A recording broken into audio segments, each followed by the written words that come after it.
Welcome to the Slop Farm. Enjoy the video.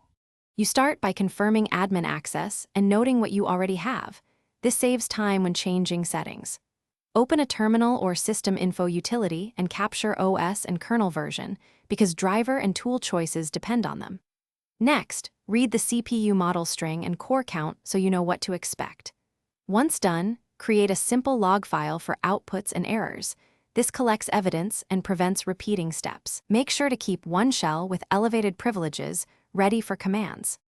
You now gather detailed configuration data. Run lscpu or view/proc/cpuinfo to get core counts, cache sizes, and topology so you can map logical to physical cores. Then inspect BIOS or UEFI settings for virtualization, hyperthreading, and power profiles since firmware often overrides OS-level tuning. After that, check for vendor microcode updates and whether specialized tools exist. Intel, AMD, or ARM utilities can expose features and bugs. Make sure to compare reported capabilities with actual settings to spot mismatches before applying changes.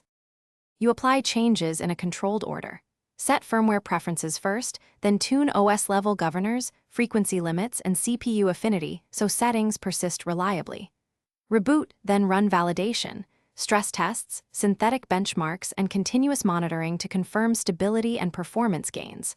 Once validated, save your final configuration and update documentation.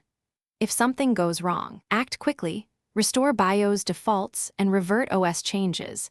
Then inspect DMESC and system logs for errors that point to misapplied settings or incompatible microcode, and address them before reapplying. Thanks for watching. Consider subscribing if we helped you today.